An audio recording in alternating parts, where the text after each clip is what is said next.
Welcome back, guys, to this segment of Suffy News on the Scope with me, Phyllis McKenzie. And today we are going to do a short recap on the press briefing that was in today. And if you haven't watched it, I'll pin it up here. I'll pin it down there as well. You can just check it out. Listen to the whole thing because there's a lot that has been said and a lot that needs to be talked about. So today we are talking about Peter Salasya, yes, Member of Parliament of Mumias. And I know, guys, the announcement that he made today was just short of surprising because he made an official announcement, an official announcement that he is set to bid for the 2027 presidential seat. Now, when I heard that, I was confused. Hata mimi mwenyewe nilikuwa nimechanganikiwa kidogo, niko MP, mheshimiwa, You told us that you're going to be MP again and again. You're not even going to vie for governor. You're not even going to vie for senator. Hata kama umeendea, you're just being pushed into it. But now, something has just clocked in his mind. He has decided, oh, you know what? Time is up. I'm going to be president of Kenya. And he actually assured us, by the way, si lenye mtu anasemanga tu nataka kuwa preso. No, he said that I am going to be the president. Because he's like, I've checked all of the candidates that are on everywhere in the parliament and nobody is fit. These are his words. He said nobody is fit to be next president after Ruto. I, Honorable Peter Salasya, Member of Parliament for Mumias East Constituency, officially declare my intentions to vie for the presidency of the Republic of Kenya in the year 2027 general election. So you might be wondering, hey, Salasya has just been around propaganda zuku, anapigwa hapa na pale, wengine even they're just convinced that he's just a drama king. Yani, look at this guy every day, I just smile. He's literally a ray of sunshine. But ata sa zingine even wonder, because we even asked him, yo, Salasya, you've been out here, everybody's seeing you, you go to clubs even as a politician, You're out here, minister of enjoyment. If it was a person, it was you. So what would you do if you are president? Tutafanya hivyo. Salasya nani? Salasya nani? Salasya amesema hata enter enjoyment, by the way.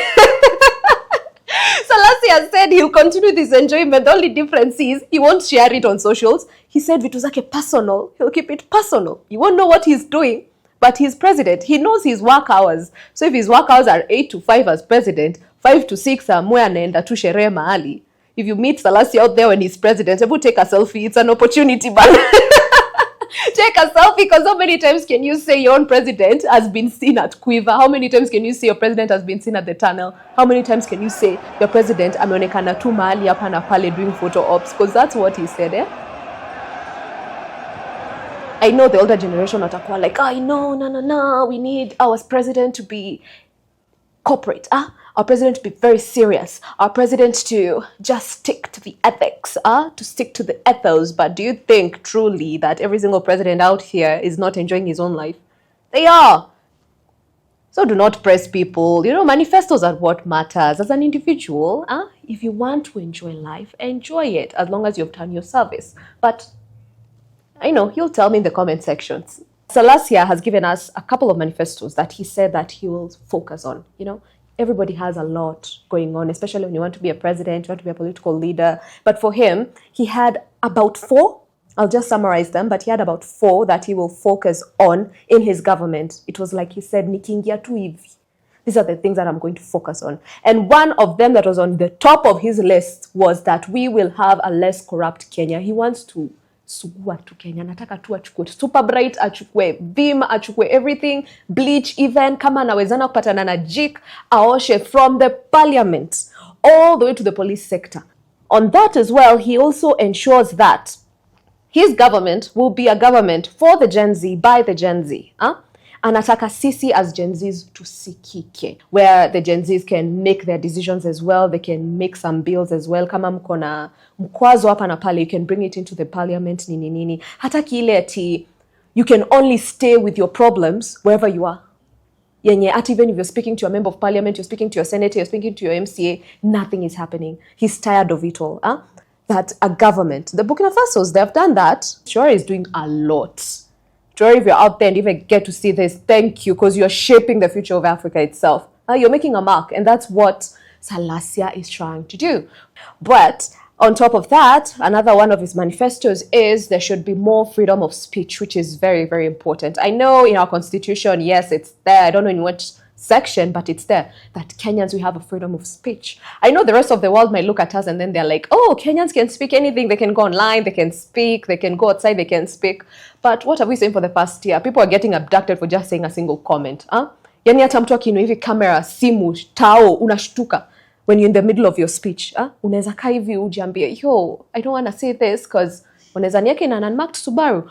And according to him, there's no way a government can go if you're not allowing your system to speak, right? And in this case, which is your system? It's your politicians, your MCAs, your citizens. So if you're not allowing the people you're working for, because as a president, technically you're working for us. But on top of that, there's one final thing that he said, and I'm just fingers crossed when it comes to it. He wants to take the Traeré route. In what way? I'm sure right now it has already clicked in your head. I think last week, the end of last week, Traeré officially announced that in Burkina Faso, everybody has 100% free education. So there's no excuse to be living in Burkina Faso, be a citizen of Burkina Faso in his regime and not go to school. And that's what Salasya wants to do as well. We are considered the corrupt nation. We are considered the suffering nation, that the only thing we've got is our wildlife, and beyond that, we've got nothing. We have proper artists, we have proper actors, we have actual good politicians, even if they're here and there, we have them, right? But the world doesn't get to see that.